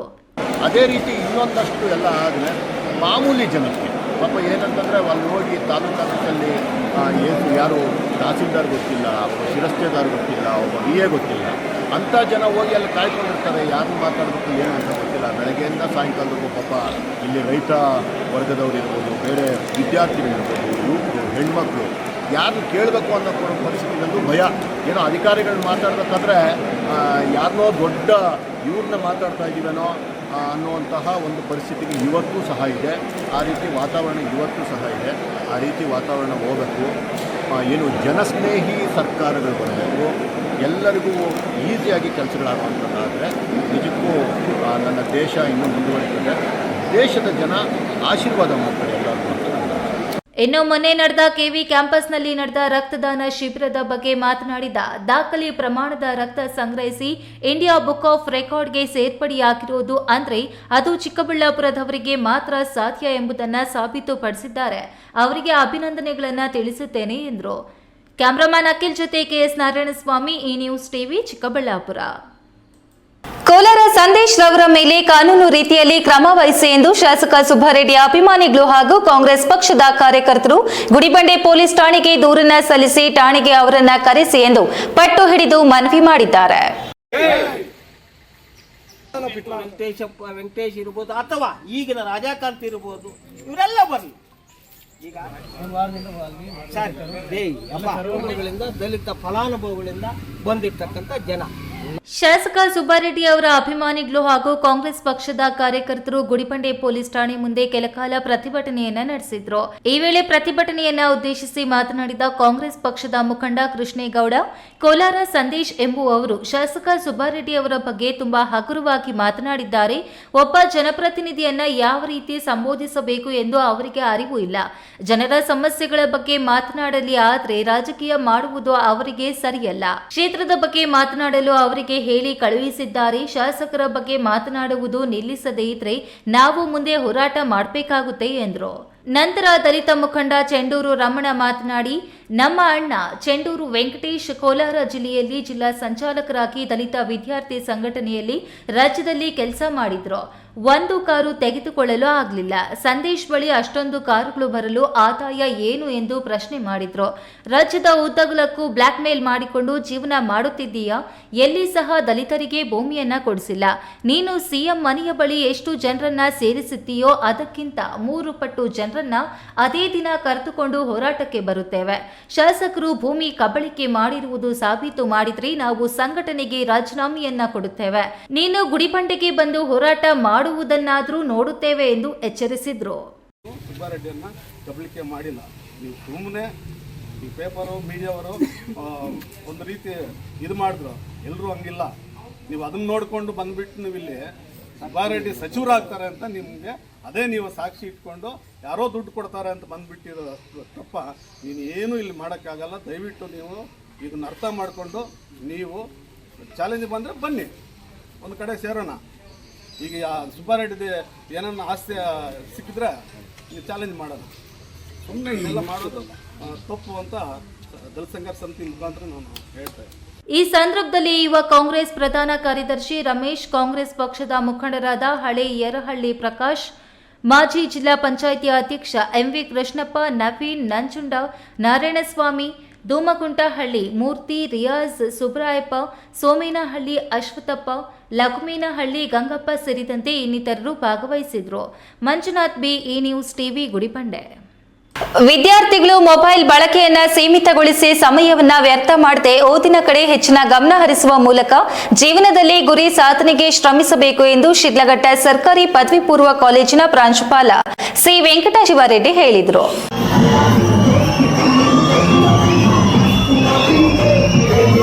ಚಿಕ್ಕಬಳ್ಳಾಪುರ ನಗರದ ಕನ್ನಡ ಭವನದಲ್ಲಿ ದಿ ಬೆಸ್ಟ್ ಪದವಿ ಪೂರ್ವ ಕಾಲೇಜಿನ ವತಿಯಿಂದ ನೂತನ ವಿದ್ಯಾರ್ಥಿಗಳಿಗೆ ಸ್ವಾಗತ ಸಮಾರಂಭ. ಕಳೆದ ಸಾಲಿನ ಕ್ರೀಡಾಕೂಟದಲ್ಲಿ ವಿಜೇತರಾದವರಿಗೆ ಪದಕ ಹಾಗೂ ಪ್ರಮಾಣ ಪತ್ರ ವಿತರಣೆ ಮತ್ತು ಅತಿ ಹೆಚ್ಚು ಅಂಕ ಗಳಿಸಿದ ವಿದ್ಯಾರ್ಥಿಗಳಿಗೆ ಸನ್ಮಾನ ಕಾರ್ಯಕ್ರಮ ಹಮ್ಮಿಕೊಂಡಿದ್ರು. ಕಾರ್ಯಕ್ರಮದಲ್ಲಿ ವಿಶೇಷ ಅತಿಥಿಯಾಗಿ ಭಾಗವಹಿಸಿ ಮಾತನಾಡಿದ ಸಿ ವೆಂಕಟಶಿವರೆಡ್ಡಿ, ಸಂಪತ್ತು ಗಳಿಸುವುದು ಅಷ್ಟೇನೂ ಕಷ್ಟವಲ್ಲ, ಆದರೆ ವಿದ್ಯೆಯನ್ನ ಸಂಪೂರ್ಣವಾಗಿ ಕಲಿಯುವುದು ಮುಖ್ಯ. ವಿದ್ಯೆಯೇ ಜೀವನಕ್ಕೆ ದಾರಿದೀಪವಾಗುತ್ತದೆ. ವಿದ್ಯಾರ್ಥಿಗಳು ಜೀವನದಲ್ಲಿ ಸ್ಪಷ್ಟ ಗುರಿ ಹೊಂದಿ ಅದನ್ನು ಸಾಧಿಸಲು ನಿರಂತರವಾಗಿ ಶ್ರಮಿಸಬೇಕು ಎಂದರು. SLC ಆದಮೇಲೆ PUC ಪ್ರಮುಖ ಘಟ್ಟ. ಯಾಕಂದರೆ SLCಯಲ್ಲಿ 90% ತೆಗೆದ್ರು, 60% ತೆಗೆದ್ರು, 40% ತೆಗೆದ್ರು ಅವ್ರು ಬರೋದು PUCಗೆ. ಬಟ್ PUCಯಲ್ಲಿ ಹಾಗಾಗಲ್ಲ. 90% ಬರೋ ವಿದ್ಯಾರ್ಥಿ ಬೇರೆ ಕೋರ್ಸ್ಗೆ ಹೋಗ್ತಾರೆ, ಬೇರೆ ಕಾಲೇಜಿಗೆ ಹೋಗ್ತಾರೆ. 80% ತೆಗೆದಿರೋರು ಬೇರೆ ಕೋರ್ಸು, ಬೇರೆ ಒಂದೇ ಕಡೆ ಹೋಗೋಕ್ಕಾಗಲ್ಲ. ಅಂದರೆ ಇಲ್ಲಿ PUCಯಲ್ಲಿ ಗಳಿಸೋ ಪ್ರತಿಯೊಂದು ಅಂಕ ಕೂಡ ತುಂಬ ಮುಖ್ಯವಾಗಿರುತ್ತೆ, ಅಮೂಲ್ಯವಾಗಿರುತ್ತೆ. ಅದಕ್ಕಾಗಿ SLCಗಿಂತ ಹೆಚ್ಚಾಗಿ PUCಯಲ್ಲಿ ಅವರು ಇನ್ನೂ ಕೇಂದ್ರೀಕೃತ ಅವರ ಗಮನವನ್ನು ಪಾಠದ ಕಡೆ ಕೇಂದ್ರೀಕರಿಸಿ ಇನ್ನೂ ಹೆಚ್ಚಿನ ಅಂಕಗಳು ಪಡೆದ್ರೆ ಮುಂದೆ ಅವರ ವೃತ್ತಿ ಜೀವನ ಚೆನ್ನಾಗಿರ್ತದೆ. ಡಾಕ್ಟರ್ ಆಗಬೇಕು ಅಥವಾ ಇಂಜಿನಿಯರ್ ಆಗಬೇಕು ಅಥವಾ ಏನಾಗಬೇಕು ಅನ್ನೋದಕ್ಕೆ ಈ PUC ಅಂಕಗಳಷ್ಟೇ ನಿರ್ಧಾರ ಮಾಡ್ತಾರೆ. ಉದ್ಘಾಟನಾ ಕಾರ್ಯಕ್ರಮ ನಂತರ ಕಾಲೇಜಿನ ವಿದ್ಯಾರ್ಥಿಗಳು ಸಾಂಸ್ಕೃತಿಕ ಕಾರ್ಯಕ್ರಮ ನಡೆಸಿಕೊಟ್ರು. ಈ ವೇಳೆ ಕಾಲೇಜಿನ ಪ್ರಾಂಶುಪಾಲ ಡಾಕ್ಟರ್ ರಘುನಾಥ್, ನಿರ್ದೇಶಕ ಡಾಕ್ಟರ್ ರಾಮಯ್ಯ, ಬಟ್ಲಹಳ್ಳಿ ಸರ್ಕಾರಿ ಪದವಿ ಪೂರ್ವ ಕಾಲೇಜಿನ ಪ್ರಾಂಶುಪಾಲ ಮುನಿರೆಡ್ಡಿ, ಕಾಲೇಜಿನ ಪ್ರಾಧ್ಯಾಪಕರು, ಸಿಬ್ಬಂದಿ ವರ್ಗದವರು ಹಾಜರಿದ್ದರು. ಕ್ಯಾಮರಾಮ್ಯಾನ್ ಅಖಿಲ್ ಜೊತೆ KS ನಾರಾಯಣಸ್ವಾಮಿ, ಈ ನ್ಯೂಸ್ ಟಿವಿ, ಚಿಕ್ಕಬಳ್ಳಾಪುರ.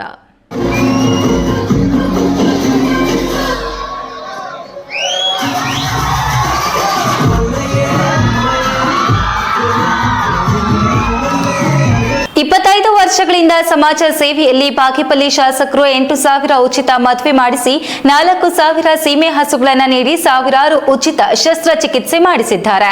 ನೂರಾರು ಆರೋಗ್ಯ ಶಿಬಿರ ಫೀಸು ಕಟ್ಟಲು ಸಹಾಯ ಮಾಡುತ್ತಿದ್ದಾರೆ. ಬ್ಲಾಕ್ ಮೇಲ್ ಯತ್ನಗಳಿಗೆ ಮುಂದಿನ ದಿನಗಳಲ್ಲಿ ತಕ್ಕ ಪಾಠ ಕಲಿಸಬೇಕಾಗುತ್ತದೆ ಎಂದು ಕಡೀಲು ವೆಂಕಟರಮಣ ಹೇಳಿದರು.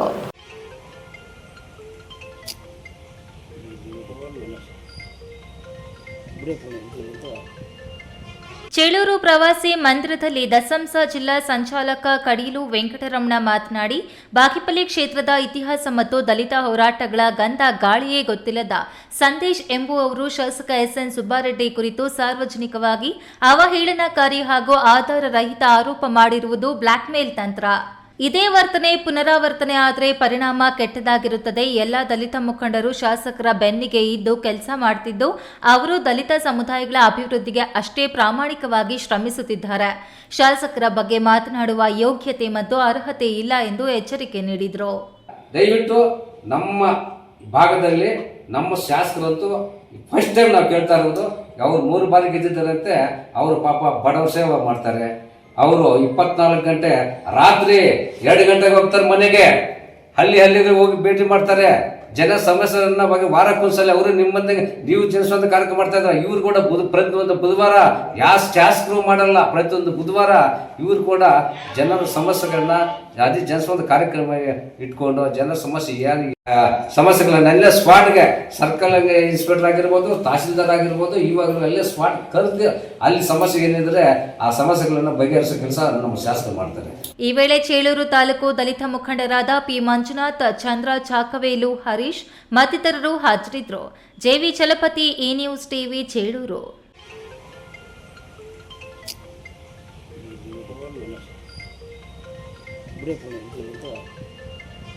ಮಾಜಿ ಪ್ರಧಾನಿ ಎಚ್.ಡಿ. ದೇವೇಗೌಡರ ಧರ್ಮಪತ್ನಿ ಚೆನ್ನಮ್ಮ ನಿಧನರಾಗಿ 7 ದಿನಗಳಾಗಿದ್ದು, ಅವರಿಗೆ ಚಿಕ್ಕಬಳ್ಳಾಪುರ ಜಿಲ್ಲಾ ಜೆಡಿಎಸ್ ಪಕ್ಷದ ಕಚೇರಿಯಲ್ಲಿ ಜಿಲ್ಲಾ ಪದಾಧಿಕಾರಿಗಳು ಸಂತಾಪ ಸಭೆ ಏರ್ಪಡಿಸಿದ್ರು. ಒಬ್ಬ ಆದರ್ಶ ಮಹಿಳೆ ಅಂದ್ರೆ ಹೇಗಿರಬೇಕು ಎಂಬುದನ್ನ ತನ್ನ ಜೀವನವೇ ಒಂದು ಸಾಕ್ಷಿ ಎನ್ನುವ ರೀತಿಯಲ್ಲಿ ತೋರಿಸಿಕೊಟ್ಟರು ಎಂದು ಜೆಡಿಎಸ್ ಪಕ್ಷದ ಜಿಲ್ಲಾಧ್ಯಕ್ಷ ಮುಕ್ತ ಮುನಿಯಪ್ಪ ತಿಳಿಸಿದರು.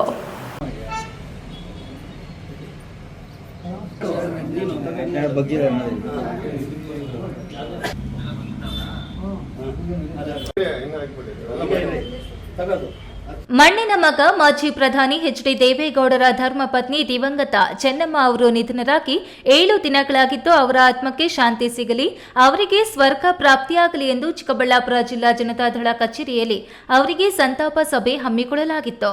ಜಿಲ್ಲಾಧ್ಯಕ್ಷ ಮುಕ್ತ ಮುನಿಯಪ್ಪ ಸೇರಿದಂತೆ ಜಿಲ್ಲೆಯ ಪ್ರಮುಖ ಪದಾಧಿಕಾರಿಗಳು ಸೇರಿ ಚೆನ್ನಮ್ಮನವರ ಭಾವಚಿತ್ರಕ್ಕೆ ಪುಷ್ಪ ನಮನ ಸಲ್ಲಿಸಿ ಕಾಯಿ ಹೊಡೆದು ಆರತಿ ಮಾಡಿ ನಮಸ್ಕರಿಸಿದ್ರು. ಈ ವೇಳೆ ಪದಾಧಿಕಾರಿಗಳನ್ನು ಉದ್ದೇಶಿಸಿ ಮಾತನಾಡಿದ ಜಿಲ್ಲಾಧ್ಯಕ್ಷ ಮುಕ್ತ ಮುನಿಯಪ್ಪ, ಚೆನ್ನಮ್ಮನವರು ಸ್ವರ್ಗಸ್ಥರಾದ ಮೇಲೆ ಅವರ ಅಂತಿಮ ದರ್ಶನ ಮತ್ತು ಮರಣೋತ್ತರ ಸಂಸ್ಕಾರಕ್ಕೆ ಸೇರಿದ್ದ ಸಾಗರೋಪಾದಿ ಜನರನ್ನ ನೋಡಿದ್ರೆ ಅವರ ಸರಳ ಬದುಕು, ಸಂಪಾದನೆ ಮಾಡಿದ್ದ ಜನಸ್ತೋಮವೇ ಸಾಕ್ಷಿ ಎನ್ನುವಂತಿತ್ತು. ದೇವೇಗೌಡರು ದೇಶದ ಪ್ರಧಾನಿಗಳಾಗಿದ್ದರೂ ಎಂದಿಗೂ ತಾನು ಸರಳತೆ ಬಿಟ್ಟು ಹಮ್ಮಿ ಬಿಮ್ಮು ಮೆರೆಯಲಿಲ್ಲ. ತಾನು ರಾಜಕೀಯ ಪ್ರವೇಶಿಸದೆ ಮನೆಗೆ ಬಂದ ಪ್ರತಿಯೊಬ್ಬರಿಗೂ ಊಟ ನೀರು ನೀಡಿ ಆದರಿಸಿದವರು. ಗಂಡ ಮಕ್ಕಳು ಮೊಮ್ಮಕ್ಕಳೊಟ್ಟಿಗೆ ಆಟವಾಡಿದ ಚೆನ್ನಮ್ಮ ಒಂದು ದಿನವೂ ಕೋಪಿಸಿಕೊಂಡು ತನ್ನ ಸಿಡುಕುತನ ತೋರಿದ ಮಹಿಳೆಯಲ್ಲ. ಅವರ ವೈಕುಂಠ ಸಮಾರಾಧನೆ ಇದೇ ತಿಂಗಳು 30ರಂದು ಅವರ ತವರು ಹೊಳೆನರಸೀಪುರದಲ್ಲಿ ನಡೆಯಲಿದ್ದು, ಜಿಲ್ಲೆಯಿಂದ ನಮ್ಮ ಪದಾಧಿಕಾರಿಗಳು, ಕಾರ್ಯಕರ್ತರು ಹೆಚ್ಚಿನ ಸಂಖ್ಯೆಯಲ್ಲಿ ಪಾಲ್ಗೊಂಡು ದೇವೇಗೌಡರು ಮತ್ತು ಕುಮಾರಸ್ವಾಮಿಯನ್ನ ಮಾತನಾಡಿಸಿ ಬರಲಾಗುವುದು ಎಂದರು.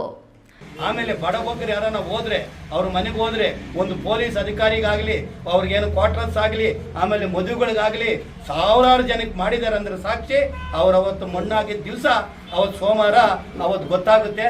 ಚೆನ್ನಮ್ಮನವರ ವ್ಯಕ್ತಿತ್ವನ ಅವತ್ತು ಕಣ್ಣಾರೆ ನಾವು ನೋಡಿದಾಗ ಅನಿಸ್ತು. ಆದರ್ಶ ಹೆಂಗಸು ಅಂದ್ರೆ ಆ ರೀತಿ ಅಂದ್ರೆ ಮುಖ್ಯಮಂತ್ರಿ ಹೆಂಡತಿ, ಪ್ರಧಾನಮಂತ್ರಿ ಹೆಂಡತಿ, ಮಕ್ಕಳ ಮಂತ್ರಿಗಳು, ಮಕ್ಕಳು ಮುಖ್ಯಮಂತ್ರಿ ಆದ್ರೂ ಸಹ ಆ ಅಮ್ಮನ ಉಡುವೆ ನೋಡಿದ್ರೆ, ಆ ಅಮ್ಮನ ಹಾಕೋರು ಬಟ್ಟೆ ನೋಡಿದ್ರೆ ನಿಜವಾದ ಹೆಣ್ಣು ಮಕ್ಕಳು ಇವತ್ತು ಆದರ್ಶನ ಬೆಳೆಸ್ಕೊಬೇಕು, ಆ ಆದರ್ಶದಲ್ಲಿ ಸಂಸ್ಕಾರಗಳನ್ನ ಮಾಡಬೇಕು ಅಂತ. ಅದ್ರ ಜೊತೆಗೆ ಇದೇ ಗುರುವಾರ 30ನೇ ತಾರೀಕು ನಾವು ಯಾರ್ಯಾರು ಮುಖಂಡಗಳಿದ್ದೀವಿ, ಯಾರ್ಯಾರು ಪದಾಧಿಕಾರಿಗಳಿದ್ದೀವಿ, ಎಲ್ಲರೂ ನಾವು 30ನೇ ತಾರೀಕು ಹೊಳೆ ನರಸೀಪುರಕ್ಕೆ ಯಾಕೆ ಹೋಗ್ಬೇಕು ಅಂದ್ರೆ ಸೀದಾ ಹೋಗಿ 57 ಎಕರೆಯಲ್ಲಿ ಆ ಅಮ್ಮನ ಸಮಾಧಿ ನೋಡಿಕೊಂಡು ಹೊಳೆ ನರಸೀಪುರ ನೋಡಿಕೊಂಡು ಏನು ಮಾಡಿದ್ದಾರೆ, ಏನು ಡೆವಲಪ್ ಮಾಡಿದ್ದಾರೆ ಅಂತೆಲ್ಲಾನು ರೈತರು ನಾವು ಅದನ್ನು ನೋಡಿಕೊಂಡು ಬರಬೇಕಾಗ್ತದೆ. ದಯವಿಟ್ಟು ಎಲ್ಲ ಸಹಕಾರ ಕೊಟ್ಟು ನೀವು ಅವತ್ತು ಸಂತಾಪ ಸಭೆಯಲ್ಲಿ ಕಾರ್ಯಾಧ್ಯಕ್ಷ ಕೆಆರ್ ರೆಡ್ಡಿ, ಶಾಂತಮೂರ್ತಿ, ಯಲವಹಳ್ಳಿ ಸೊನ್ನೇಗೌಡ, ವಾಸುದೇವ, ಅರುಣ ಸ್ಟುಡಿಯೋ, ಮಂಜುನಾಥ್, ನಾರಾಯಣಸ್ವಾಮಿ ಇತರರು ಹಾಜರಿದ್ದರು. ಕ್ಯಾಮರಾಮ್ಯಾನ್ ಅಖಿಲ್ ಜೊತೆ ಕೆಎಸ್ ನಾರಾಯಣಸ್ವಾಮಿ, ಈ ನ್ಯೂಸ್ ಟಿವಿ, ಚಿಕ್ಕಬಳ್ಳಾಪುರ.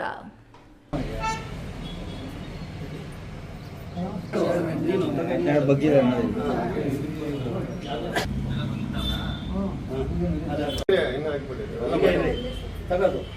ಇದೀಗ ವಿರಾಮದ ನಂತರ ಈ ನ್ಯೂಸ್ ಟಿವಿ ಮುಂದುವರಿಯುತ್ತದೆ.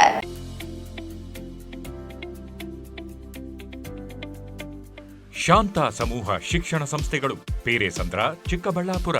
ಪೇರೆಸಂದ್ರದ ಶಾಂತ ಸಮೂಹ ಶಿಕ್ಷಣ ಸಂಸ್ಥೆಯಲ್ಲಿ ಉದ್ಯೋಗ ಮತ್ತು ಸೇವಾ ಆಧಾರಿತ ನರ್ಸಿಂಗ್ ಕೋರ್ಸ್, ಅರೆ ವೈದ್ಯಕೀಯ ಕೋರ್ಸ್ಗಳು, ಪ್ರಯೋಗಾಲಯ ತರಬೇತಿ ಕೋರ್ಸ್ಗಳು, ಫಿಸಿಯೋಥೆರಪಿ, ಡಿ ಫಾರ್ಮಾ ಮತ್ತು ಬಿ ಫಾರ್ಮಾ ಕೋರ್ಸ್ಗಳಿಗೆ ದಾಖಲಾತಿಗಳು ಆರಂಭವಾಗಿದೆ. ನಿಮ್ಮ ಉಜ್ವಲ ಭವಿಷ್ಯಕ್ಕಾಗಿ ಆರೋಗ್ಯ ಶಿಕ್ಷಣ ಕೋರ್ಸ್ಗಳಿಗೆ ಇಂದೇ ದಾಖಲಾತಿ ಪಡೆಯಿರಿ.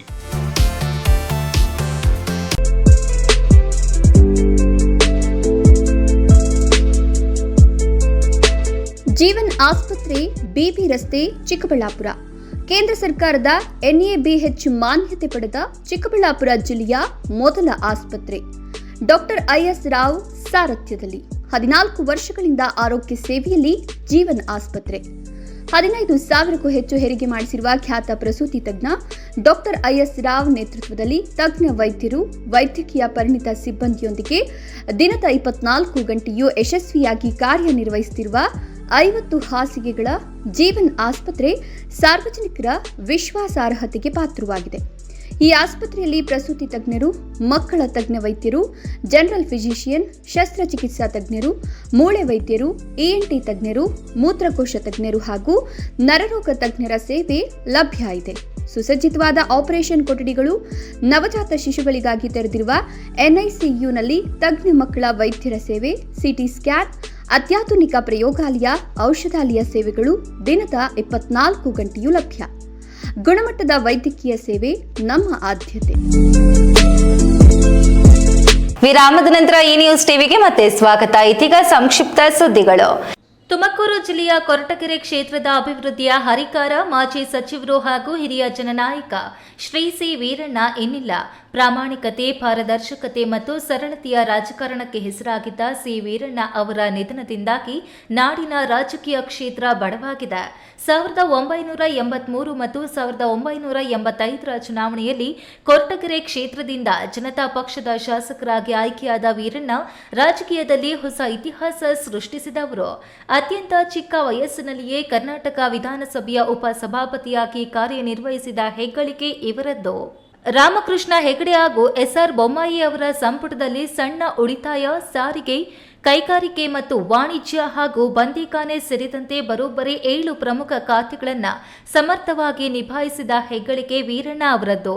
ಸಣ್ಣ ಉಳಿತಾಯ ಖಾತೆಯ ಸಚಿವರಾಗಿದ್ದಾಗ ಇವರು ಮಾಡಿದ ಕೆಲಸದಿಂದಾಗಿ ಕರ್ನಾಟಕ ಇಡೀ ದೇಶದಲ್ಲೇ ನಂಬರ್ 1 ಸ್ಥಾನಕ್ಕೇರಿತ್ತು. 1991ರಲ್ಲಿ ವಾಲ್ಮೀಕಿ ಪರ್ಯಾಯ ಪದಗಳಾದ ನಾಯಕ್, ಬೇಡ ಜಾತಿಗಳನ್ನು ಪರಿಶಿಷ್ಟ ಪಂಗಡದ ಪಟ್ಟಿಗೆ ಸೇರಿಸಲು ಸರ್ಕಾರದ ಮಟ್ಟದಲ್ಲಿ ಬೃಹತ್ ಹೋರಾಟ ನಡೆಸಿದ್ರು. ಇವರ ಈ ಮಹಾನ್ ಸೇವೆಯನ್ನ ಗುರುತಿಸಿ ರಾಜ್ಯ ಸರ್ಕಾರ 2016-17ನೇ ಸಾಲಿನಲ್ಲಿ ಪ್ರತಿಷ್ಠಿತ ಮಹರ್ಷಿ ವಾಲ್ಮೀಕಿ ಪ್ರಶಸ್ತಿ ನೀಡಿ ಗೌರವಿಸಿತ್ತು. ಕೊನೆಯದಾಗಿ ಮತ್ತೊಮ್ಮೆ ಹೆಡ್ಲೈನ್ಸ್. ಏಕಾದಶಿ ಪ್ರಯುಕ್ತ ಗಡಿದಂ ಶ್ರೀ ಲಕ್ಷ್ಮೀ ವೆಂಕಟರಮಣ ಸ್ವಾಮಿ ದೇವಾಲಯಕ್ಕೆ ಹರಿದು ಬಂದ ಭಕ್ತ ಸಾಗರ, ಸಾಲುಗಟ್ಟಿ ದೇವರ ದರ್ಶನ. 4237 ಯೂನಿಟ್ ರಕ್ತ ಸಂಗ್ರಹಿಸಿ ಇಂಡಿಯಾ ಬುಕ್ ಆಫ್ ರೆಕಾರ್ಡ್ ಸೇರಿದ KV ಟ್ರಸ್ಟ್. ಶಿಬಿರಕ್ಕೆ ಸಹಕಾರ ನೀಡಿದ ಎಲ್ಲರಿಗೂ ನವೀನ್ ಕಿರಣ್ ರಿಂದ ಧನ್ಯವಾದ. ಮಾಲೂರಿನಲ್ಲಿ ನಡೆದಿರುವ 1,000 ಕೋಟಿ ಭೂ ಹಗರಣದ ತನಿಖೆಯನ್ನ ಸಿಬಿಐಗೆ ವಹಿಸುವಂತೆ ಸಾಮಾಜಿಕ ಕಾರ್ಯಕರ್ತ ರಾಜಣ್ಣ ಒತ್ತಾಯ. ದೇವೇಗೌಡರ ಯಶಸ್ಸಿನ ಬೆನ್ನೆಲುಬು ಚೆನ್ನಮ್ಮ. ಪ್ರಧಾನಿ ಹಾಗೂ ಸಿಎಂ ಆಗಿ ದೇವೇಗೌಡರು ಜನರ ಸೇವೆ ಮಾಡಲು ಮಾದರಿ ಗೃಹಿಣಿಯಾಗಿದ್ರು. ಮಾಜಿ ಶಾಸಕ JK ಕೃಷ್ಣಾರೆಡ್ಡಿ. ದಿನನಿತ್ಯದ ಸುದ್ದಿ ಸ್ವಾರಸ್ಯಕ್ಕಾಗಿ ತಪ್ಪದೇ ವೀಕ್ಷಿಸಿ ಈ ನ್ಯೂಸ್ ಟಿವಿ.